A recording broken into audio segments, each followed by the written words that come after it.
Oh, I am having a shocker of a day recording this particular video. So, what up, people? It's your boy Chig, Unit Eagle Eye, coming to you again and again, attempting to do this video one more time. It's like someone does not want me to record this video. Hopefully you guys should be able to hear me. So let me tell this story all over again. So this is the third time I'm trying to record this video or come to you live with it. I attempted to record it earlier today at work, just because I saw the news and I thought, well, I have to talk to you guys, because what the fuck? Ended up screaming.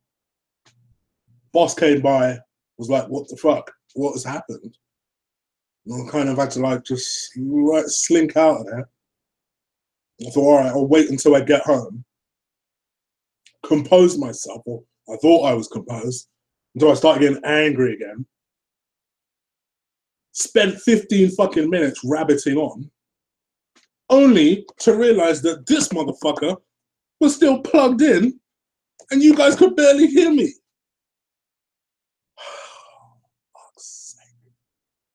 Anyway, let's break this down again. Might be able to do a smoother job, who knows? So I felt it was important to record this.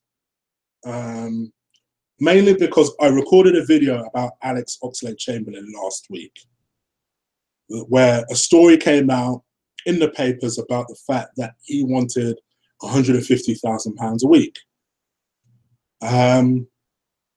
And I was of apparently the very controversial view that I would give it to him. I felt he was one of our more consistent players this year.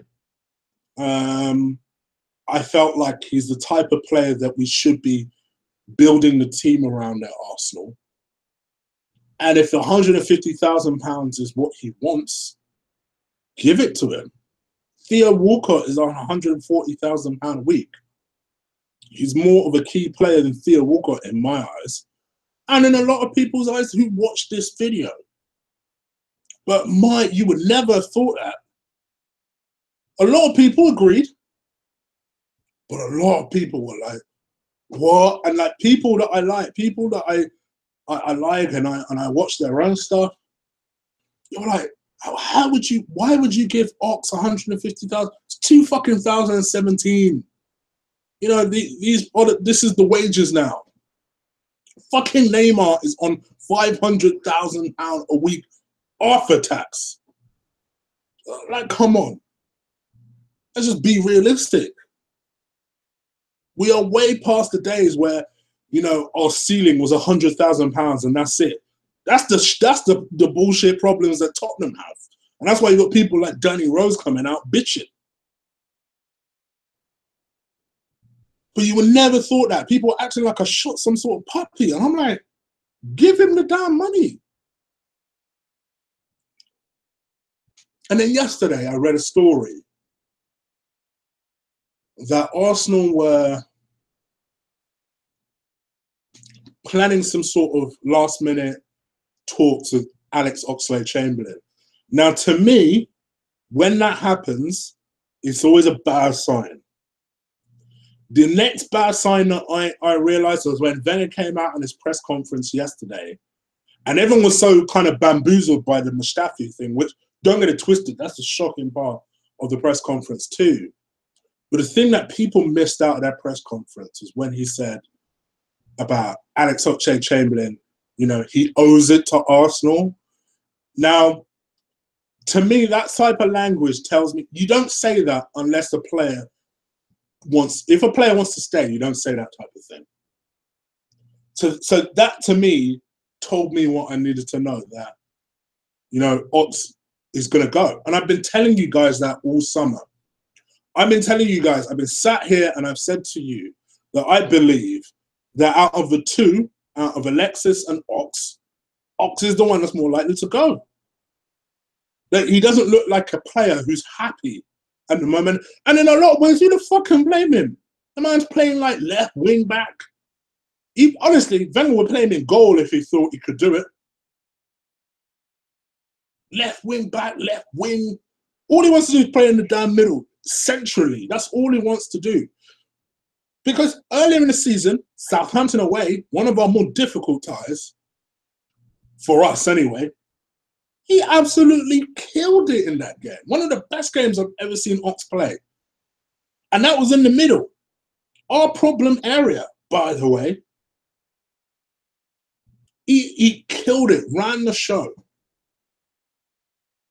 And then he started playing on a right wing back. Now, the irony about us playing Liverpool versus Arsenal at the time that I'm recording this was the last time this fixture was taking place was in March 2017. I was with Brandon and I was with Colin and it was myself and we were reviewing the game. FYI, we got our asses whooped. Shock horror. Because for some deranged reason, Alexis started on the bench that day. I ain't calmed down from that bullshit yet either, right? And I remember all of us, and I brought it up, and all of us agreed, was where this team to me seems like a team. And I remember saying it like that. This team to me is a team that to me is built to be three at the back, wing backs. And you know what? Ox should play right wing back. I remember saying that. I remember saying that to me, Hector Bellerin does not have a good enough delivery on the ball. You play Ox there. Almost as though Wenger watched that shit. 1 month later, they went through at the back. Ox was your right wing back. And was a fucking revelation. Did everything right. It almost made people forget that this motherfucker hadn't signed a new contract. So for all of the focus that was going on Alexis, hello, you still have a key player who still hasn't signed a contract. What are we going to do? And then I hear the story today that following those talks yesterday, it took less than 24 hours for Alex Oxlade-Chamberlain to say, nah. And that offer was for £180,000 a week. Sorry, what? £180,000 a week and you're just turning it down. Now I'm angry with two things in this particular situation. Ox himself, which I'll come back to. The manager, the board, or whoever the fuck has this stupid strategy that they'll only begin negotiations when it passes that 18-month part. Most teams, and I hate using this fucking team because I hate them so much, but I love the way they do business, and that's Man United. Comes to the forefront. Whenever these motherfuckers are in their last 2 years of their contract, negotiations start. If they don't conclude, mind you, with 18 months to go, they make a decision one way or another. With us, a light bulb moment goes around about the 14 to 15 month mark before negotiations maybe perhaps start. I remember when Alex Oxlade-Chamberlain came out on that Soccer Sunday show. To me, that was the first time serious alarm bells were ringing in my head. That, oh shit, we've got a problem here. Now at the time, he was still going through his inconsistent stage, so I don't think a lot of people took it that seriously. It was probably around about last November, last October, that type of period of time. But in my mind, I'm thinking, shit, we need to get this sorted. Like, this is going to turn into a big problem. And lo and behold, now we're in this situation where we're about to sell one of our better players, regardless of what you think about us. Maybe you're sat there thinking, oh, what the fuck are you even talking about? He's overrated. or, oh, we can get better than that. And to be honest, I don't disagree with you. But at a time where we need players, instead of losing players every single fucking week, this is one of the players that we should be securing. And that's why I said he should be paid £150,000 a week. Because those are the type of players you build a team around. You guys know this. I've been a staunch defender of Alex Oxlade-Chamberlain. I really have. Much to the detriment of probably my credibility sometimes, where people are like, why do you keep banging on about Alex Oxlade-Chamberlain? I just like him. He's a player who, to me, when all we do is tappy, sideways, Aaron Ramsey type of football, he's the one player that, along with Alexis, don't get me wrong, he's the one player that will say, give me the fucking ball, and just run at a motherfucker. That's what I like. That's why I defend him. Instead of Theo Walcott, who's got all the God-given fucking talent, maybe talent's a stretch, pace in the world. Instead of running at a motherfucker, as soon as he comes to a defender, he gets shook. That's what I like about Alex Chamberlain. And somewhere along the line, someone didn't say, all right, I know we need to focus on Alexis. I know we need to focus on Ozil's contract. Maybe we should also try and make sure we keep this kid here. No, apparently we didn't offer him shit until the end of May, when he was asking for a new contract, asking for talks since apparently about February, and we didn't do shit. Whoever, when this summer comes and goes, and Ozil probably stays because there's no other offers, and Alexis begrudgingly stays because we refuse to let him go, because let's face it, us as Arsenal fans will have a fucking meltdown if he goes now. And Oxlade-Chamberlain eventually goes, because I think he'll be sold this summer. I've maintained that the entire time. I think he's the most likely to go. Whoever the hell is the strategist behind offering contracts needs to step the fuck down and come up with a new strategy about how we proceed offering people contracts. Hell, as much as it pains me, follow the damn Man United model, for fuck's sake. I've said this before and I say it again. As soon as Madrid came sniffing around the hair this summer, fuck off, Star. I don't care who you are. That's what I want to see us do. I don't want to always see us in a situation where we're kind of scrambling and looking desperate as fuck.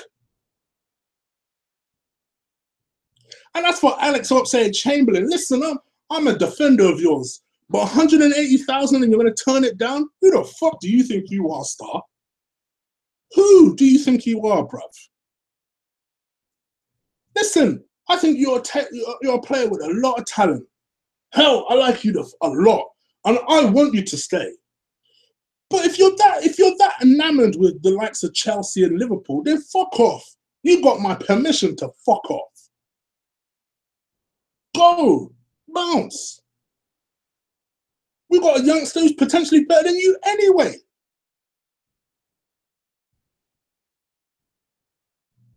To me, I don't have time for that type of bullshit, because in a way, Wenger is right. In a way, Wenger is right. Ox did owe us more. He did owe us for all the times that we stood by him when he was going through his inconsistent shit, when he was going through all his injuries. He did owe us an opportunity to stay here and give us a couple more years. But if he wants to go, maybe he's got his little Saturday girlfriend yammering in his ear, then fuck off, bruv. I don't give a damn. I'm at that point now. If you don't want to play for the Bash, fuck off. And that's why I'm so desperate for us to bring in somebody like a Riyad Mahrez, because at least it's pretty apparent to me that he's desperate to come to the club. I want players that are desperate to be here, to play for the club. And to me, that's why I backed down from my Giroud stance, because You know what? For all of the frustrations I have with Giroud, you can see that motherfucker is desperate to play for the club. And fair enough. Fair the fuck enough. Sick of all this shit. 180,000. Nah, thanks. Fuck off then, Star. Let's see how well you get on at Chelsea. Because I guarantee you'll be behind Moses and you ain't getting in that central midfield, Star. You ain't getting in there. You're cover at best. To me, what I want to see us do now as a plan going forward is using this opportunity. I don't want us to do a Chelsea where they sold Matic to United for some stupid reason, and now he's killing it for United, as I knew he would. I don't want us to do that. Not even potentially, in spite of what I just said about him not getting into the team. I don't want us to potentially do that. What I want to see us do is, if we do sell to a Chelsea, us to get something out of it more than fucking money. Now, at the time I recorded this, just like I did last time, I ain't looked at big Twitter accounts to see what they thought about the Ox situation. So this is my opinion. My opinion that I'm sure a lot of you will disagree with, because you see this man as a snake, like you'll potentially see Ox as a snake. To me, I said to Chelsea, if you want Ox, give us Cesc. Now, I know all of you are going to be like, hold the fuck up. Some of you will be like, yeah, but we need someone a bit more physical. Some of you will be like, oh, yeah, but we need someone a bit younger if we're going to get a technical player. And I'm going to say to all of you this: you are deluded if you believe Arsene Wenger is going to spend a 40 million on a William Carvalho. You are deluded if at this stage of the season you believe Arsene Wenger is going to buy another technical central midfielder. The opportunity that Cesc gives us is that it allows us to bring in a former player who I still believe at least has a couple of years around him. It allows him to give us more as an Arsenal team. A technical player who knows the team, who loves the club, and I still believe in my heart of hearts he loves the club. I am not on this Cesc is a snake nonsense. The motherfucker wanted to go, quite frankly, who the fuck doesn't want to go Barcelona? Let's just be real here. On a holiday or as a football team, who doesn't want to go Barcelona? Never mind the fact that he was from there. He went there, it didn't work out. The motherfucker practically begged Wenger to come and get him. He didn't, because of fucking Aaron Ramsey, his love child. So he decided, all right then, well, I guess I'll go Chelsea.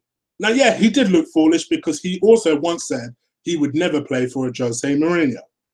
He looked foolish, I grant you. Snake, though, to me, I'd have him back in a heartbeat. Because the idea of him being on a team where, just think about the past masters here. You have a Xhaka, you have Cesc Fabregas, you have Ozil, you have Sanchez, all of whom can feed a very hungry Lacazette. That should give you a hard-on as an Arsenal fan. Or if you're a female fan, it should make you very well. And let's not front like Cesc can't form that type of partnership with a Lacazette. I'd take a 31-year-old Cesc Fabregas any fucking day of the week. He'd give us at least 2 good seasons. And Lord knows we need something out of that Ox still. Yeah, and I know people are going to say, yeah, but we need another right back. Listen, if you believe he's going to buy that Paris Saint-Germain right back that a lot of people keep telling me, you are fucking deluded. The man loves Hector Bellerin. He loves Hector Bellerin, which is a lot of the reason why Ox is playing left wing back. A lot of people forget that. He loves him. So he's not gonna sacrifice Hector to then play that Serge Aurier guy. It's not gonna happen. The best we can hope for is promote Reece Nelson, potentially get a Cesc in, hopefully get a fucking central defender in, And who knows, I might be able to bumble and stumble our way into the top 4. Just my opinion. Anyway, guys, you let me know what you think. This was a third attempt at this reaction video. Just let me know what you think. Please do crush that like button for me. You know I love it when you guys do that. And I'm coming to you again on Sunday after the Liverpool versus Arsenal game. Hopefully around 9 o'clock, whenever Lee can drag his ass back from the pub. So hopefully at 9 o'clock, me, Brandon, and Lee will arrive and hopefully talk about a fucking Liverpool. Talk about an Arsenal win. God forbid. Talk about an Arsenal win. All right. So anyway, I'm out of there, people. Sorry again for the previous attempt. Let me rest myself. Take care. Peace.